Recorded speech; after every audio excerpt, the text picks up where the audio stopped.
on their website front page, and it said, "Attention, due to new government regulations concerning the purchase of surplus brass, we are removing sales of all 223 and all 308 until further notice.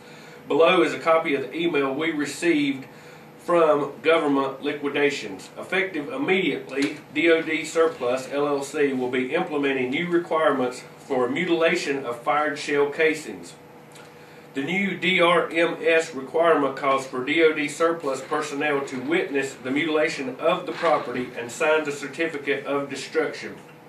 Mutilation of the property can be done at DRMO if permitted by the government, or it may be mutilated at site chosen by the buyer. Mutilation means that the property will be destroyed to the extent it prevents its reuse or reconstruction.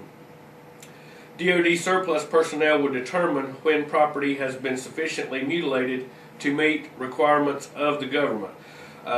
This is a huge waste of taxpayers' money, and the value of these products is reduced by 80% by going from a recycled product to scrap. So according to the report, this brass will now be sent to China and sold at about 1/5 the price. And according to Georgia Arms and other manufacturers of bullets, this is going to skyrocket the price of ammunition and cause some severe shortages. So, Brian, what's your opinion on this? Surprised it's an end round in ammunition sales?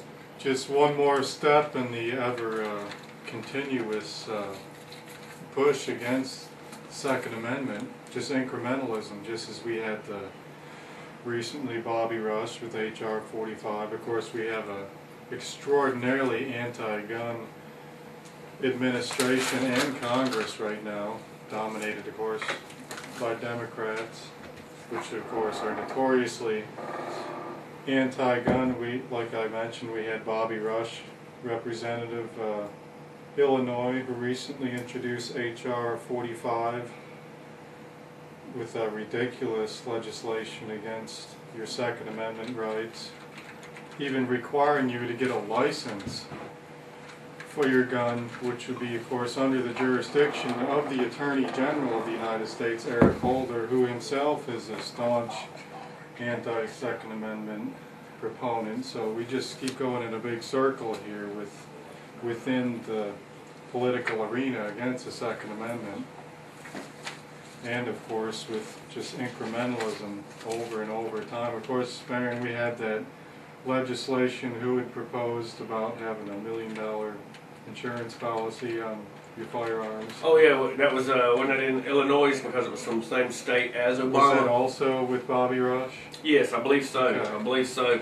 So we're seeing end rounds at our, not just our Second Amendment, but at ammunition. And this was reported in the shootist, DoD in sale of expended military brass to remanufacturers. When the new administration would make their move against us gun owners, everyone got upset about H.R. 45. But now it's come clear that what they intend to do is an end run around Congress. They don't need to try to ban guns. They don't need to fight a massive battle to attempt gun registration or limit assault weapon sales, reports the shootist. Nope, all they have to do is limit the amount of ammunition available to the civilian market, and when bullets dry up, guns will be useless. Here are copies of 2 letters sent to Georgia Arms just this past Thursday evening, effectively canceling a contract he had to purchase 30,000 rounds of expended military brass in .223 and 7.62 and 50 caliber. Dear valued customer, please take a moment to note the important changes set forth by Defense Logistics Agency. Recently, it has been determined that fired ammunition of all calibers, shapes, and sizes have been designated to DML Code B. As a result, and in conjunction with DLL's current DML Code B policy, this notice will serve as an official notification which requires Scrap Venture to implement mutilation as a condition of sale for all sales of fired munitions effective immediately. This notice also requires SV to immediately cease delivery of any fired munitions that have been recently sold or active term contracts unless the material has been mutilated prior to the sale or SVU personnel can attest to the mutilation after delivery. Thank you, Department of Defense surplus. So effective immediately, DoD surplus will be implementing new requirements for mutilation of fired shell casings. The new DRMS requirements calls for DoD surplus personnel to witness the mutilation of the property and sign the certificate of destruction. Mutilation of the property can be done at the DRMO if permitted by the government, or it may be mutilated at a site chosen by the buyer. Mutilation means that the property will be destroyed to the extent that it prevents its reuse.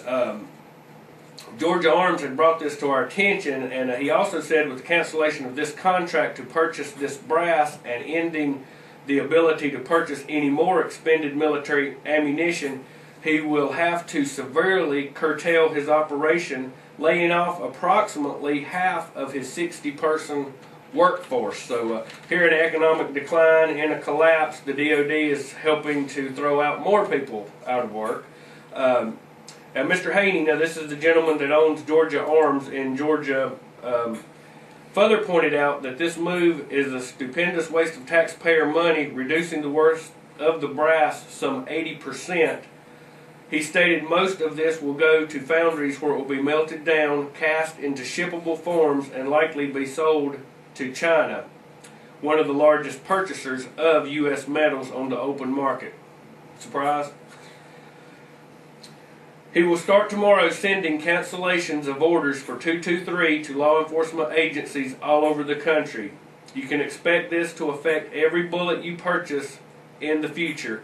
With no reloaded ammunition available, the already strained new manufacturers will be unable to meet demand. They are already turning out everything they can build for military market. The civilian market is stressed to the point even reloading components have become hard to find. Now with this hit, ammunition prices will go through the roof in the next year. Now that's what the owner of Georgia Arms is saying.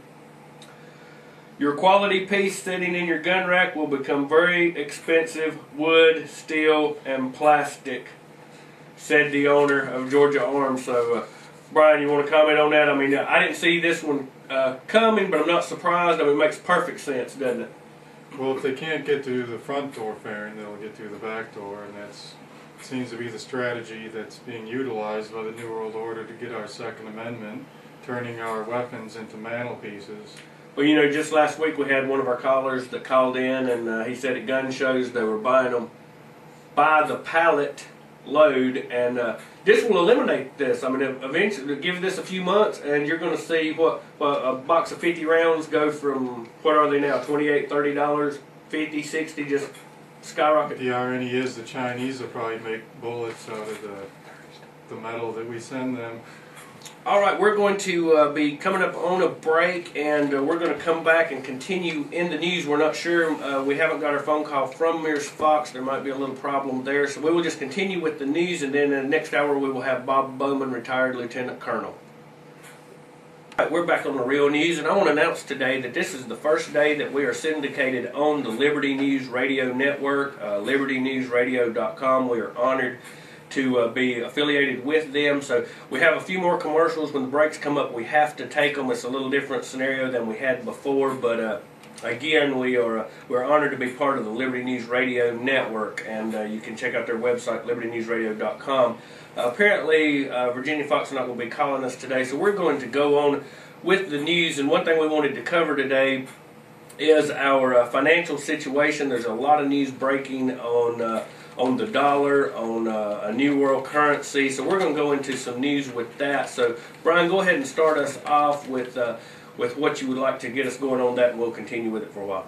Of course, the Federal Reserve torpedoed the dollar this week. They announced that they will be buying $300 billion of long-dated treasuries over the next 6 months, as well as $750 billion more of agency mortgage-backed securities. My initial reaction was to that, well, I guess no one else will buy U.S. Treasuries anymore, so I guess the Federal Reserve has to. And when that happens, what do you see happening in the stock market? It still goes down, don't it? It's just up, down, up, down. Actually, I just happened to be watching the stock market when